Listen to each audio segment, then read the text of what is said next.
Assalamualaikum warahmatullahi wabarakatuh. Seluruh bangsa dan setanah air, jumpa lagi di channel Jagat Nuk Pintu. Semoga dalam keadaan sehat, tak kurang satu apa, rahmah barokah salam Allah curahkan untuk kita semuanya. Saya sampaikan tulisan Kiai Haji Abdul Wahab LPM dari Jember yang menyatakan tidak ingin menanggapi terkait tesis Kiai Haji Imaduddin Usman Al-Bantani. Ini sama dengan Pak Fahru Rozi ya, bahwa itu dianggap sebagai temeh dan tidak perlu ditanggapi karena Bani Ba'alawi itu sudah jelas-jelas sebagai dzurriyyah Rasulullah SAW dengan referensi apapun sudah tidak terbantahkan bagi mensohehkan Bani Ba'alawi sebagai dzurriyyah Rasulullah SAW. Kiai Abdul Wahab ini saya kira perlu duduk bersama dengan Kiai Haji Imaduddin Usman Al-Bantani agar referensi apa yang bisa untuk mutolaah atas kajian kitab nasab Kiai Haji Imaduddin Usman Al-Bantani agar semuanya itu bisa duduk bareng, tidak saling serang, tidak saling fitnah terkait hal tersebut hanya lewat media sosial. Ini kiranya perlu dijembatani. Kiai Wahab ada juga LPM ya, juga ini satu jalur dengan Kiai Imaduddin. Kalau Kiai Imaduddin adalah LPM PBNU, kalau Kiai Abdul Wahab ini mungkin LPM dari Jawa Timur atau dari Jember.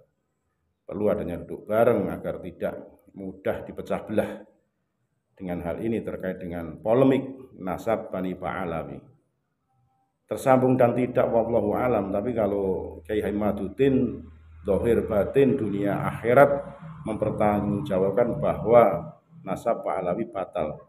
Nah ini menurut Kiai Haji Imaduddin Usman Al-Bantani berdasarkan kitab-kitab nasab yang dipelajarinya, manuskrip dan tes DNA.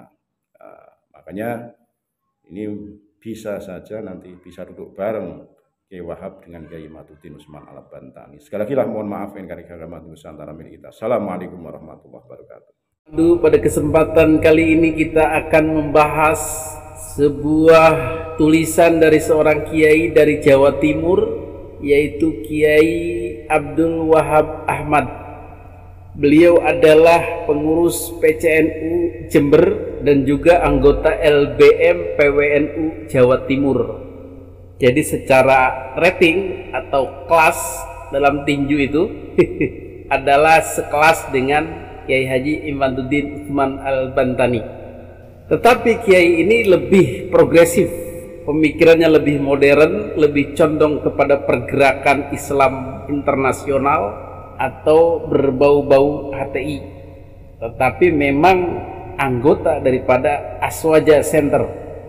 Jadi kalau di klasifikasi mungkin mirip seperti Kiai Haji Idrus Romli lah begitu.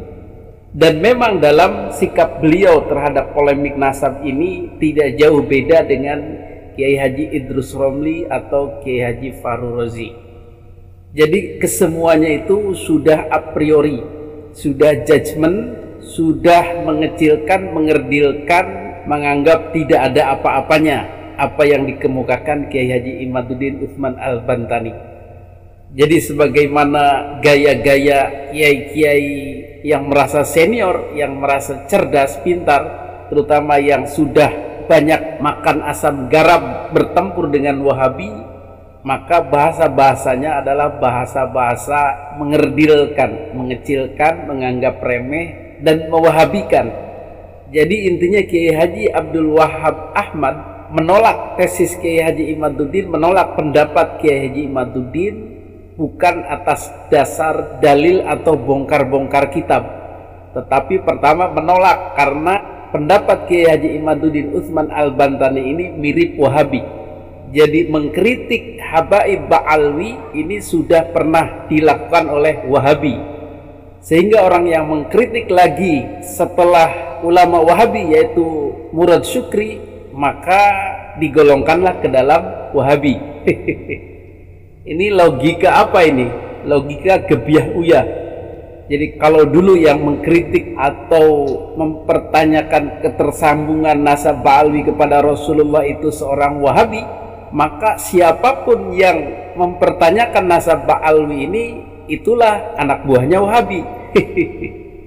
Sebegitu rapihnya, sebegitu angkernya Ba'alwi ini tidak boleh dikritik, sehingga yang mengkritik adalah Wahabi, komunis, ateis, orientalis, dan orang-orang jahat lainnya.